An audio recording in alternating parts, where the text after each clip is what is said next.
আসলে মুসলিম বিশ্বে যে ঐক্যের কথা বলা হচ্ছে সেই ঐক্য নিয়ে কিন্তু আমরা নানাভাবে শঙ্কিত থাকি, দ্বিধাদ্বন্দ্বের মধ্যে থাকি। আমাদের মুসলমানদের মধ্যে এত দ্বিধা বিভক্তি আমার কাছে মনে হয় না অন্য কোনো ধর্মীয় যে মানুষ রয়েছে, অন্য কোনো ধর্মীয় যে দেশ রয়েছে তাদের মধ্যে এই ধরনের ধর্মীয় বিভেদের এত স্বার্থপরতার বিভক্তি কোথাও রয়েছে। আমরা এই যে ফিলিস্তিনের উপর ইসরায়েলের যে আক্রমণ, যে সহিংসতা, যে বর্বরতা, যে অমানবিকতা, যে শিশু হত্যা, যে নারী হত্যা, যে ধর্ষণ, যে লুণ্ঠন, এই সব কিছুর বিরুদ্ধে কিন্তু আমরা বাংলাদেশের প্রত্যেকটি নাগরিক ফিলিস্তিন জনগণের পক্ষে, বাংলাদেশের সরকার ফিলিস্তিন জনগণের পক্ষে, বাংলাদেশের জনগণের পক্ষ থেকে ফিলিস্তিনি জনগণের পক্ষ অবলম্বন করতে এখানে কোনো দ্বিধা বিভক্তি নাই। তাদের প্রতি যে বর্বরচিত হামলা হচ্ছে, ৩৬,০০০-এরও বেশি মানুষ যেখানে হত্যার শিকার হয়েছে, ৮০,০০০-এরও বেশি মানুষ যখন হতাহত হয়েছে, লক্ষ লক্ষ মানুষ যখন গৃহহারা হয়েছে, যখন প্রত্যেকটি শিশুকে তার মা তার গায়ের মধ্যে নাম লিখে রাখছে, কারণ সেই শিশুটি মারা যাবার পরে তার খণ্ড বিখণ্ড লাশ থেকে শিশুর মরদেহটি যাতে তার মা সংরক্ষণ করতে পারে, খুলির মধ্যে, মাথার মধ্যে, কপালের মধ্যে নাম লিখে দিচ্ছে। ঠিক সে অবস্থা দাঁড়িয়ে বলতে চাই, ফিলিস্তিনবাসীর সঙ্গে আমরা একাত্মতা ঘোষণা করছি। ফিলিস্তিনবাসীর প্রতি আমরা বাংলাদেশের পক্ষ থেকে, বাংলাদেশের মাননীয় প্রধানমন্ত্রী শেখ হাসিনা সহ অন্যান্য রাজনৈতিক দল সহ এই 18 কোটি মানুষের পক্ষে আমরা তাদের প্রতি সমর্থন জানাচ্ছি। আমরা ভেবেছিলাম একটা সময় যে হিটলার এই পৃথিবীতে একবারই এসেছিল, কিন্তু নেতানিয়াহুর মতন আর যে নব্য হিটলারের যে জন্ম পৃথিবীতে হয়েছে সেটি কিন্তু আমাদের চোখে আঙ্গুল দিয়ে দেখিয়ে দিয়েছে। এই যে নব্য হিটলার নেতানিয়াহুকে প্রতিহত করবার জন্য আজকে মুসলিম বিশ্বকে ঐক্যবদ্ধ হয়ে আজকে যারা পরাশক্তি রয়েছে তাদেরকে কনভিন্স করে আজকে আমাদের ফিলিস্তিনে যে সমস্যা রয়েছে সেই সমস্যাটাকে আমাদেরকে দূর করতে হবে। আমরা নব্য হিটলারের পক্ষে যারা পক্ষপাতিত্ব করছে, নেতানিয়াহুর পক্ষে যারা পক্ষপাতিত্ব করছে, তারা কি কারণে করছে, কোন স্বার্থে করছে? অস্ত্রবিক্রির স্বার্থে করছে, ভূ রাজনৈতিক আধিপত্যের জন্য করছে, আন্তর্জাতিক প্রভাব বিস্তারের জন্য করছে? সেই বিষয়গুলো কিন্তু আমাদেরকে এখন ভীষণভাবে ভাবতে হবে। আজকে কেন আজকে আমার শিয়া সুন্নি যে দ্বন্দ্বটি, সেই দ্বন্দ্বটি কি জিয়ে থাকছে? আজকে আমি মুসলমান, শিয়া মুসলমান, সুন্নি মুসলমান, সকল মুসলমান কিন্তু এক অপরের ভাই ভাই। এই দ্বন্দ্বে কেন আমরা লিপ্ত থাকবো, সেটি কিন্তু আমাদের প্রশ্ন হচ্ছে। আমরা মুখে কিন্তু বলছি, আমাদের সরকার প্রধান বলছে, মাননীয় সাবেক পররাষ্ট্রমন্ত্রী যখন পররাষ্ট্রমন্ত্রী ছিলেন, দায়িত্বে ছিলেন, তারা সকলেই বলেছেন আমরা ফিলিস্তিনের পক্ষে রয়েছি। কিন্তু একটা মিশ্র প্রতিক্রিয়া কিন্তু সবসময় থেকে যায়। মাননীয় সাবেক পররাষ্ট্রমন্ত্রী সেটি বলবেন, আমরা যখন আমাদের পাসপোর্টের মধ্য থেকে আমরা একটা কথা আমরা লিখেছিলাম, this passport is valid for all countries of the world except Israel. স্বাধীনতার পরবর্তী সময় পর্যন্ত এই পাসপোর্টে এই কথাটা লেখা ছিল। কিন্তু ই পাসপোর্ট তৈরি করবার পরবর্তীতে বলা হলো, পাসপোর্টের স্ট্যান্ডার্ড তৈরি করবার জন্য, বিশ্বমানের পাসপোর্ট তৈরি করবার জন্য আমরা সেখানে ওই যে কথাটি ছিল, this passport is valid for all countries of the world without Israel accept Israel শব্দটি আমরা তুলে দিলাম। এই যে অ্যাকসেপ্ট ইসরায়েল শব্দটি তুলে দিয়ে আমরা পাসপোর্টের মধ্যে আমরা ইসরায়েলের পক্ষ নিলাম, নাকি না আমরা আন্তর্জাতিক মানের পাসপোর্ট তৈরি করলাম? সেই ক্ষেত্রে কিন্তু আজকে ফিলিস্তিনি মানুষের পাশে থাকবার যে অঙ্গীকার ব্যক্ত করছি, সেই অঙ্গীকারের সাথে কিন্তু আমাদের পূর্বের পাসপোর্টের যে ধরনটি ছিল, ইসরায়েলকে সমর্থন করা বা ইসরায়েলকে সমর্থন না করা, ফিলিস্তিনকে সমর্থন করা, ফিলিস্তিনকে সমর্থন না করা, সেই বিষয়ে কিন্তু একটা মিশ্র প্রতিক্রিয়া তৈরি হয়েছে।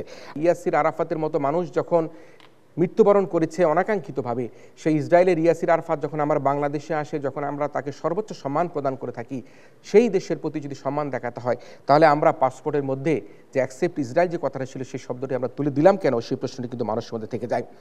আমরা ফিলিস্তিনের প্রত্যেকটি মানুষ এখন জীবন মৃত্যুর সন্ধিক্ষণে আছে। কোথাও পানি নেই, কোথাও আহার নেই, কোথাও বাসস্থান নেই, কোথাও থাকবার ব্যবস্থা নেই, কোথাও চিকিৎসা নেই। পথে ঘাটে রাস্তায় হাসপাতালে সারি সারি লাশ, মৃত লাশের গন্ধে আজকে ফিলিস্তিন গাজাবাসীরা আজকে তাদের মানবতর জীবন যাপন করছে। এবং এই মানবতর জীবন যাপন করার থেকে তাদেরকে বাঁচিয়ে আনবার জন্য আমরা মনে করি এখনই একটা উপযুক্ত সময় এসেছে। এনাফ ইজ এনাফ, অনেক হয়েছে, অনেক হত্যা হয়েছে, অনেক মানুষকে আহত করা হয়েছে, অনেক মানুষকে গৃহহীন করা হয়েছে। আমরা বুঝতে পারছি যে ইতিমধ্যে গত 28শে মে আয়ারল্যান্ড, নরওয়ে, স্পেন ফিলিস্তিনকে স্বাধীন রাষ্ট্র হিসেবে স্বীকৃতি দিয়েছে। এটিও কিন্তু একটা নতুন মেরুকরণের দিকে যাচ্ছে। আজকে শুধু মুসলিম বিশ্বের ঐক্যবদ্ধতার অভাবে কিন্তু আমরা আজকে শঙ্কিত হচ্ছি। আজকে ওআইসি সেখানে ব্যর্থ হয়েছে। আজকে মুসলিম বিশ্বের যে মোড়লরা রয়েছেন তারা সেখানে ব্যর্থ হয়েছে। আজকে সৌদি আরব ইয়েমেনের প্রতি যে অত্যাচার চালাচ্ছে, সে অত্যাচারের প্রতি কিন্তু আমরা ব্যথিত হই। আজকে ইয়েমেনকে নিশ্চিহ্ন করে দেওয়া হচ্ছে। এক মুসলিম ভাই আরেক মুসলিম ভাই রক্ত চুষে নিচ্ছে। সেই জায়গার মধ্যে আজকে আমরা দাঁড়িয়ে বলতে চাই, মুসলিম বিশ্বকে আমরা একত্রিত হয়ে আমরা পরাশক্তিকে আমাদের এক টেবিলে বসিয়ে আমরা রাষ্ট্রীয় নীতির মাধ্যমে আমরা ইসরায়েল এবং ফিলিস্তিন এই সমাধানটা আমরা কিছু করতে চাই। ওআইসি এবং আরব লীগ কিন্তু এখানে বলা হয়েছে, আমাদের বক্তারা বলেছে, তারা একেবারেই ব্যর্থতার পরিচয় দিয়েছে। তারা শুধুমাত্র কিছু বিবৃতি, কিছু ধরনের টেলিভিশন বা পত্র পত্রিকায় নিন্দা জ্ঞাপন করা ছাড়া তারা কিন্তু এরকম কোনো ইস্যু ব্যবহার করেনি এবং এমন কোনো কার্যক্রম করেনি যেটার জন্য ফিলিস্তিন জনগণের জন্য একটা সুরক্ষা কবচ হিসেবে ব্যবহৃত হবে। সুতরাং এখানে ওআইসি, আরব লীগ সহ সমস্ত আরব বিশ্ব এখানে কিন্তু ব্যর্থতার দায় কিন্তু তাদেরকে বহন করতে হবে। অন্যদিকে আরও একটি গুরুত্বপূর্ণ বিষয়, আমরা এমন একটা সময় ইরানের প্রেসিডেন্ট ইব্রাহিম রাইসিকে হেলিকপ্টার দুর্ঘটনায় মৃত্যুবরণ করতে দেখেছি, যখন আরব বিশ্বের মধ্যে একটা প্রচণ্ড রকম উৎকণ্ঠা, উদ্বেগ চলছে, ফিলিস্তিনে যুদ্ধ চলছে, হামাস আক্রমণ করছে, হামাসের পক্ষ অবলম্বন ইরান করছে।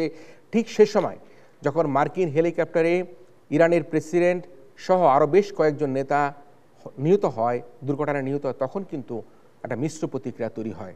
বলা হচ্ছে যে এই মার্কিন হেলিকপ্টারটি কেন ব্যবহার করা হয়েছে, অত্যন্ত পুরাতন হেলিকপ্টারটি কেন ব্যবহার করা হয়েছে।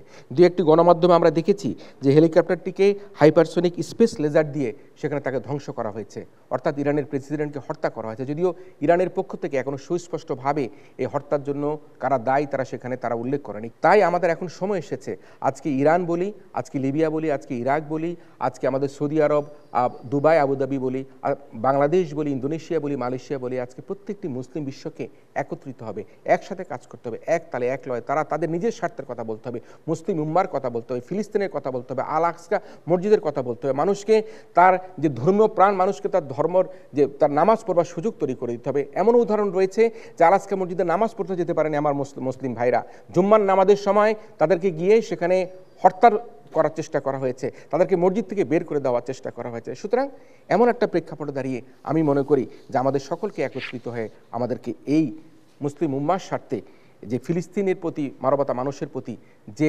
ধরনের জুলুম চলছে, জুলুমের প্রতিহত করতে হবে। আমি আমার বক্তব্য শেষ করলাম।